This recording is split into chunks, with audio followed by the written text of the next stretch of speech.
Good morning, everybody. Today we'll be talking about antigen antibody reactions. So, under that heading, we'll be learning about the general properties. What is a lattice hypothesis? What are the different kinds of antigen antibody reactions, among which we'll be dealing with precipitation reaction, agglutination reactions, and complement fixation test. Antigen and antibodies combine with each other in an observable manner. And when the same antigen antibody reaction takes place in vitro, it is called as a serological reaction. So whatever reactions or tests or investigations related to antigens and antibodies we do in the laboratory, they are all called as serological reactions. What is the uses of these serological reactions and where all do we use them? It forms the basis of immunity in infectious diseases, hypersensitivity, and autoimmune diseases. It is very important and most commonly used for the diagnosis of infections in the laboratory. And we also use such kind of serological tests for epidemiological surveys. There are three different stages in any kind of an antigen antibody reaction: primary stage, secondary stage, and a tertiary stage. Primary stage is the initial interaction between the antigen and antibody without any visible effects. That is, we cannot see or it is not observed in the laboratory when there is any kind of a reaction. What we are able to demonstrate in the laboratory or in any kind of a test is what is called as a secondary stage. So in this secondary stage, the different kinds of demonstrable events can be shown, like in the form of a precipitation reaction, agglutination reaction, neutralization reaction, or a complement fixation test, or any other kind of an antigen antibody reaction. Moving on to the tertiary stage. This is when there is a continuous chain reaction leading to tissue damage and or even destruction of antigens. Let's see what are all the different properties of a specific antigen antibody reaction. First and foremost, it is very specific. That is, that antibody will bind to that specific antigen. So it is that specific. And how is it binding? By non-covalent interactions with hydrogen bonds or hydrophobic bonds and even covalent bonds. There are qualitative assays and quantitative assays. What is a qualitative assay? It is just telling whether the test is a positive test or a negative test based on the presence or an absence of an antigen or an antibody in the patient's clinical sample. That is what is qualitative assay. What do you mean by quantitative assay? You are quantifying the amount of antigen or an antibody. Usually it is used for an antibody. So for checking the amount of antibody present in the serum. What is an antibody titer? It is the highest dilution of a serum that shows an observable reaction. So what we need to see is this observable reaction. The concept called as affinity and avidity. What are the differences between the two? Affinity is referring to the strength of a single antigen antibody interaction.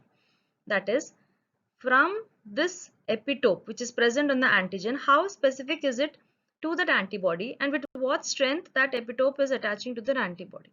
That is what is affinity. That is a single antigen antibody interaction. What is avidity?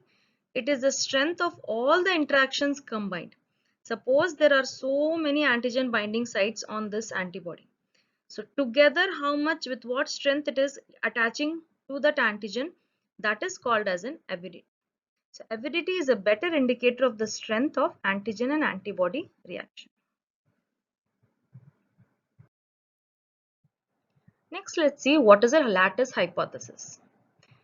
When a sera containing an antibody is serially diluted in normal saline, antibody level will gradually decrease. That is what is meaning of dilution.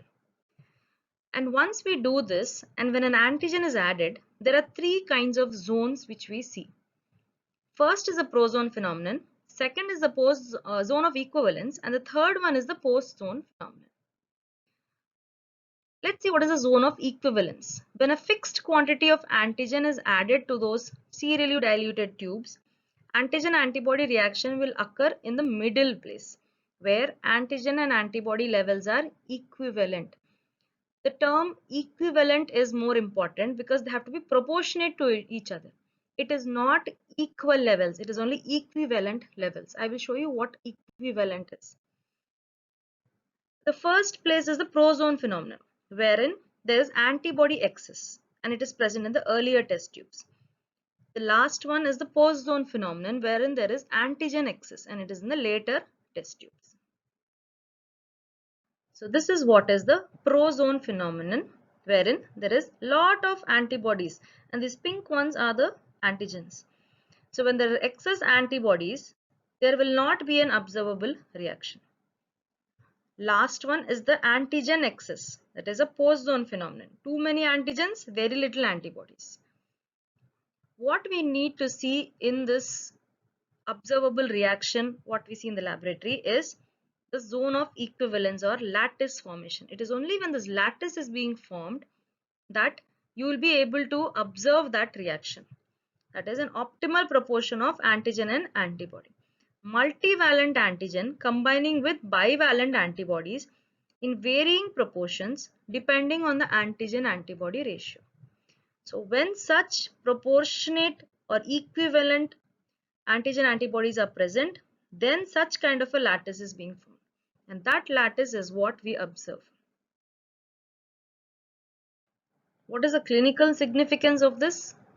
Sometimes there might be a sera of high titer of antibodies which may still give a false negative due to a prozone phenomenon. That is the reason most of the time there is serial dilutions of sera which is being done. What are the different types of antigen antibody reactions? Conventional techniques and newer techniques. Conventional techniques are precipitation reactions, agglutination reactions, complement fixation test, and neutralization test. Newer techniques: ELISA, radioimmunoassay, immunofluorescence assay, chemiluminescence linked immunoassay, or what we call as CLIA, immunohistochemistry, Western blot, and rapid tests, that is lateral flow assay or flow through assay. These are the various kinds of antigen antibody reactions present, and one by one we will be dealing with. First and foremost, precipitation reactions. What is a precipitation reaction? When a soluble antigen reacts with its antibody in the presence of an optimal temperature, pH, and electrolytes, it leads to the formation of an insoluble precipitate or floccules.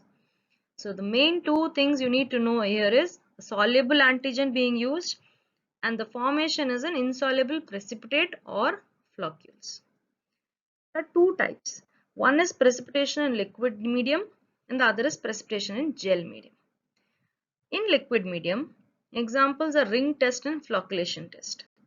In gel medium, we have a lot of different kinds of precipitation reactions, and altogether they are called as immunodiffusion assays.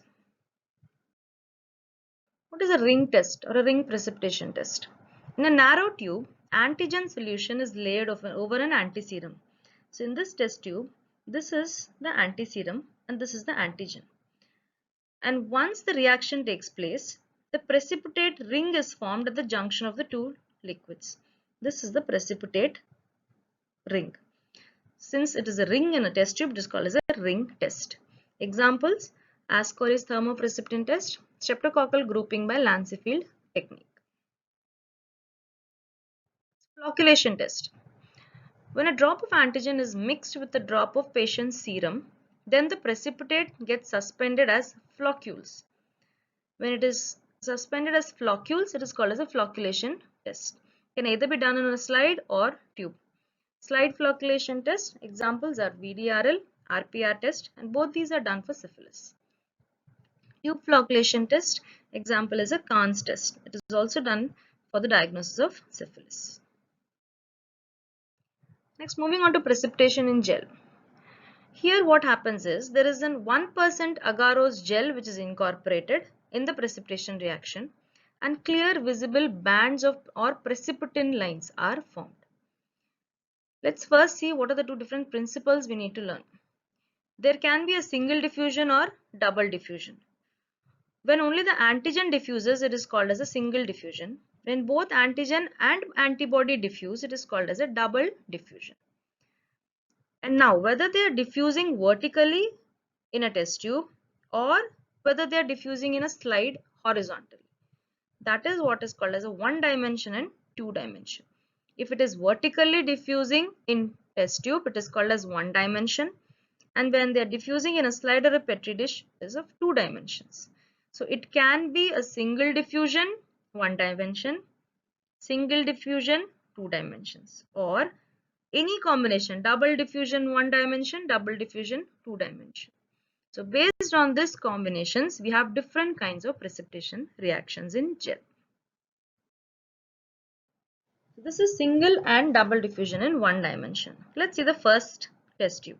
This is a single diffusion wherein antibody is incorporated in the agar gel. On top of it, antigen is poured. And wherever there is that equivalent proportionate combination, where there is lattice formation, that is where you will find the precipitin line. This is the precipitin line. And since only antigen is being diffused, and that too only in a vertical direction, it is called as a single diffusion in one dimension. What about this test tube? Both antibody is being diffused and antigen is being diffused into a plain agar which is kept in between the two. So a precipitin band is going to be formed in that plain agar. So now this is called as a double diffusion in one dimension. Let's see a single diffusion in two dimension. That is called as a radial immunodiffusion. Here this slide is taken on which there is an agar gel. In that agar gel, antibody is already incorporated. Different sizes of different wells are cut out in that agar gel, and antigen is placed in that gel. Now what we see is the ring shaped bands which are called as rings of precipitation, and these ring shaped bands are formed around the well. So the diameter of the ring is directly proportional to the concentration of the antigen in the well. Next, moving on to double diffusion in two dimensions. Here also we have an agar gel on the slide. This is the glass slide. On top of it we have an agar gel. Center we have different kinds of wells. In the center we have an antiserum. That well contains an antiserum. In other words, simple terms, antibody. And there are different other kinds of wells wherein we have different kinds of antigens. So here there are different antigens which can be tested. Now based on whether the two antigens are identical, partially identical or unrelated, we have different precipitin lines. There are three types of precipitin lines. One is a spur formation, which shows that two antigens which are placed side by side are partially identical. If they are completely identical, there will be fusion of these bands. And if there is crossover of these precipitin lines or bands, it means that they are unrelated antigens. One example of such a test is an Elex gel test for detecting toxin of Corynebacterium diphtheria. Next, moving on to electroimmunodiffusion. Here, electroimmunodiffusion, which means electricity or electric current is being applied for electrophoresis. First, a slide is taken which contains plain agar, and a trough is cut and one small well is cut. And in that well, antigen is placed. After you place the antigen, electric current is applied, and antigen gets separated into different components like this on both the sides of the well. Now the trough, which is empty since the beginning, it is filled with antibody, and antibody diffuses towards the antigen components, towards its respective antigen components. And finally, precipitin bands are formed where antigen and antibody meet at optimal concentrations.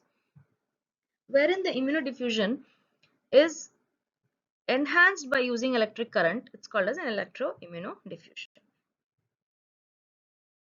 Counter current immunoelectrophoresis. Here there is simultaneous electrophoresis of both antigen and antibody in the gel in opposite directions. So here a slide is taken wherein on top of it agarose gel is placed and two different wells are cut out. One well contains an antigen, the other well contains an antibody, and electric current is passed. So both antigen and antibody diffuse towards each other and precipitation line is formed in the middle. This test is used for detecting capsular antigens of Cryptococcus and Meningococcus in CSF sample. Rocket electrophoresis. Yes, you've heard it right. Since the precipitin lines are in the shape of a rocket, it is only called as a rocket electrophoresis. It's a one-dimensional single electro-immunodiffusion for quantitative estimation of antigens. You can actually estimate the amount of antigen. On a glass slide, antiserum is incorporated in the gel and different well sizes are cut out wherein there is increasing concentration of antigen with the lowest antigen on the right and the highest or maximum amount of antigen concentration of the antigen on the left. So based on the precipitin lines, you can know the higher the line or the higher the rocket, what as we call it in rocket electrophoresis, we have a higher amount of antigen or an increased concentration of antigen. What are the different applications of precipitation reactions? Forensic application, wherein you can identify the blood stains whether they are human or not. Grouping of Streptococci by Lancefield technique. VDRL test or RPR test for diagnosis of syphilis. To standardize toxins and toxoids. To test the toxigenicity in diphtheria bacilli. And to test food adulterants. These are the various applications of precipitation reactions. Next, moving on to agglutination reaction. When a particulate antigen is mixed with its antibody in the presence of electrolytes at a suitable temperature and pH, the particles are clumped or agglutinated. Here, there in precipitation reaction, we saw soluble antigen. In agglutination reaction, we have a particulate antigen. And the final end product is either the particles are clumped or agglutinated. There is something called as incomplete or monovalent antibodies. These don't cause agglutination. They act as blocking antibodies. So suppose these antibodies are present in the serum, even though the reaction is actually a positive reaction because there is presence of antibodies, it will still appear as a negative, that is false negatives can happen. Let's see the first agglutination test as a slide agglutination test. A drop of appropriate antiserum is added to a smooth suspension of particulate antigen in a drop of saline on a slide. And once these two get mixed, agglutination occurs. Positive result appears in the form of visible clumps with clearing of suspension. And those clumps are nothing but the antigen-antibody reaction. A negative result, that milky white suspension will remain unchanged. Uses: most commonly done test is in blood grouping and cross-matching, and various organisms can be isolated from the clinical specimens by slide agglutination test. It is used for identification. So this is a picture of slide agglutination test. So a negative result is going to still remain as a milky white suspension. The way we have mixed it is going to remain the same. A positive result will be these white clumps and rest of the area will be a clear fluid. So that is a positive test. Next, moving on to tube agglutination test. Here a fixed volume of antigen is added to serial dilutions of antiserum or antibody in test tubes, and that agglutination titer of the serum can be estimated. So by tube agglutination method, you can actually do a quantitative test. But the complications are prozone phenomenon. So this is the reason we do serial dilutions to prevent this prozone phenomenon. It is used for the serological diagnosis of typhoid fever, like in Vidal test, which detects the antibodies against H and O antigens of Salmonella typhi, paratyphi A, B and C. It is also used on the diagnosis of acute brucellosis and typhus fever in the form of Weil-Felix reaction. So different tests, different organisms, we have different names, but the concept is, the method is tube agglutination test. What is a heterophile agglutination test? To know that, we need to know first what are heterophile antigens. They are antigens present in different species which are sharing the epitopes. So since these antigens are being used in the test, they are called as heterophile agglutination test. So antibody against one antigen can be detected in the patient's serum employing a different antigen. That is the reason it is called as a heterophile antigen. So normally it has to be a corresponding antigen or a corresponding antibody. Here you are going to detect an antibody which is actually released, suppose, against antigen A, but you are not going to use that antigen A for detection. You're going to use an antigen B for detection. So that is why it is called as a heterophile agglutination test. Let's see heterophile agglutination test. First one, Weil-Felix reaction, is used for diagnosis of typhus fever. Here antibodies against rickettsial antigens are actually detected using protease antigens. Next, Paul-Bunel test. It is for diagnosing infectious mononucleosis. Here sheep RBC antigens are used to detect Epstein-Barr virus antibodies in the patient's serum. Cold agglutination test. It is used for diagnosing primary atypical pneumonia using human O group RBCs to detect antibodies against Mycoplasma pneumonia.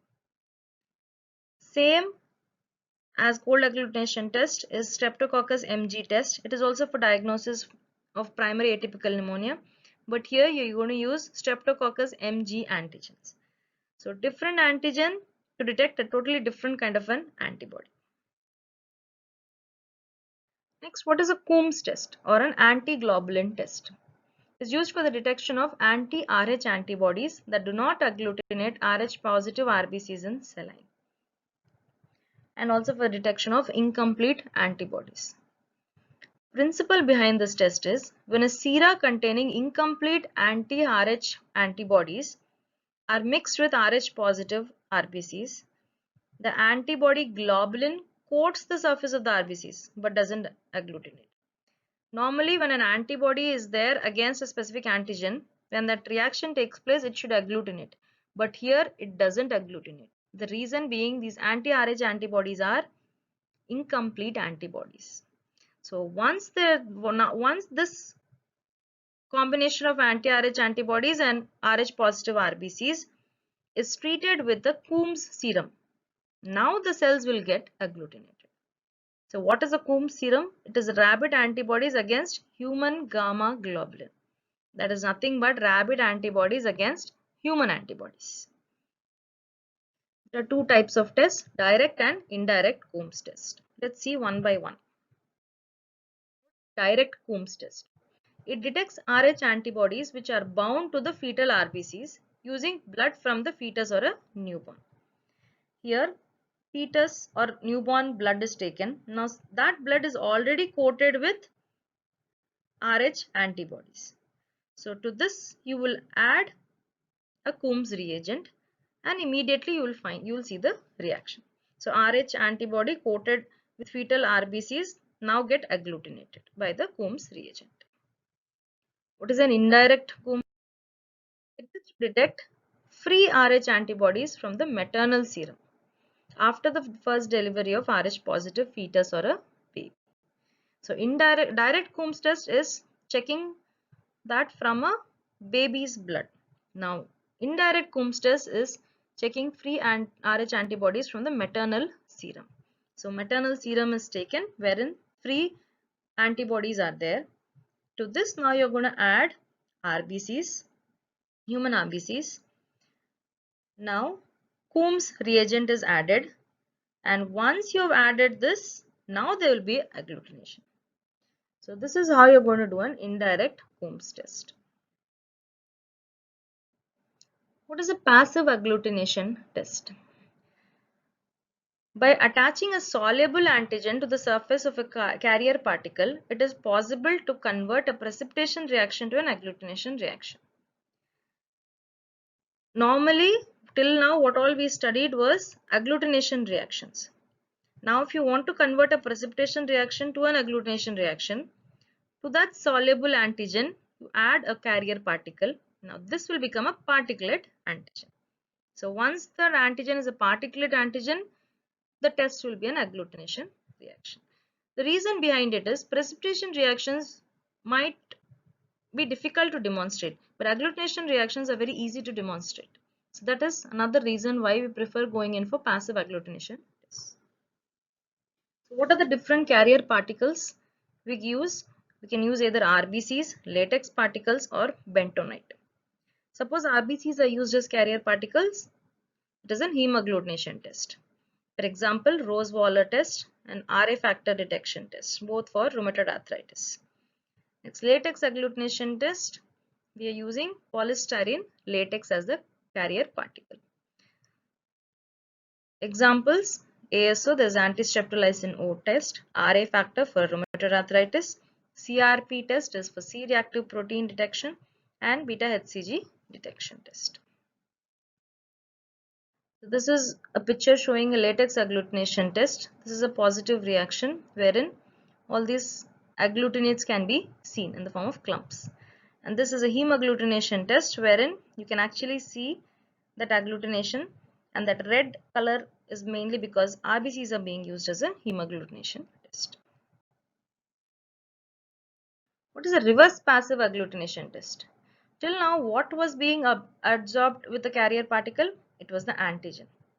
So here, antibody is adsorbed with a carrier particle.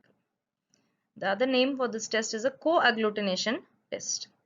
It is used for diagnosis of bacterial antigens of Legionella, Streptococcus pyogenes, and Neisseria gonorrhea. So these are the different bacterial antigens which we can detect by using reverse passive agglutination test. It's moving on to complement fixation test.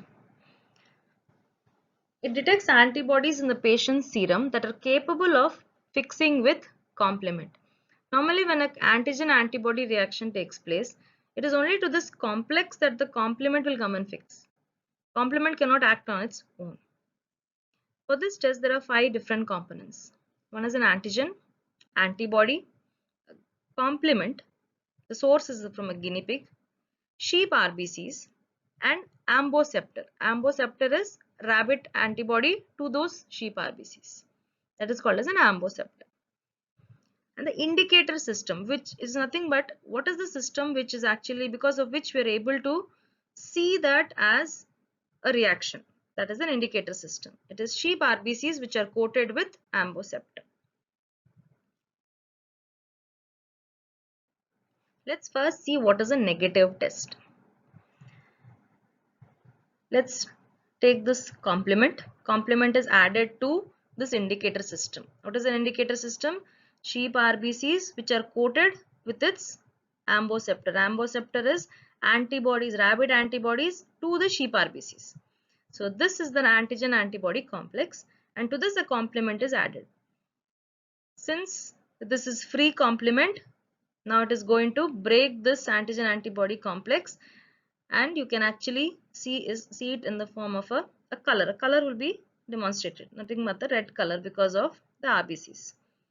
So here the production of a color is actually going to tell you that it is a negative test because the complement is free. The reason why it is called free, I will tell you in a positive complement fixation test. Here what is happening is antigen and an antibody, to that a complement being added, and that is this antibody you are detecting from a patient serum. So now these three are together going to be forming a complex. That is, a complement is fixed in this antigen antibody reaction. So now this is the reason why we are calling it as a fixed complement. In a negative complement fixation test, the complement was a free complement. Now to this you're going to add an indicator system. The indicator system is again sheep RBCs with amboceptor. Now, are we going to see any kind of a lysis happening in this indicator system? No, because complement is not free to act on that indicator system. since there is no action on the indicator system, as the complement is already fixed to this complex, there is no lysis. And when there is no lysis of that RBC, that is when you call it as a positive complement fixation test, and that denotes that the patient's serum is actually having that respective antibody, whichever you want to test. This is the principle behind a negative complement fixation test and a positive complement fixation test. What are the different applications of these tests, or the different kinds of tests? But the principle is actually complement fixation. Wassermann test for diagnosis of syphilis, detection of antibodies in rickettsia, chlamydia, brucella, and mycoplasma infection, and various viral infections like arboviral infections, for example, even dengue and rabies. An immune adherence test used for Vibrio cholerae and Treponema pallidum detection. Immobilization test for Treponema pallidum detection, that's for syphilis. Then cytolytic or cytocidal test. Example for this is a vibriocidal antibody test for detection of Vibrio cholerae. And conglutination or conglutinating complement absorption test. So these are the various applications of complement fixation test. With that, we have come to an end of today's session. We have learned about precipitation reactions, different precipitation reactions in liquid medium and gel medium, various kinds of agglutination reactions. We have learned about passive agglutination test, wherein you're converting a precipitation reaction to an agglutination reaction. And finally, we have learned about complement fixation test. So I hope this session of antigen antibody reactions was helpful. Thank you.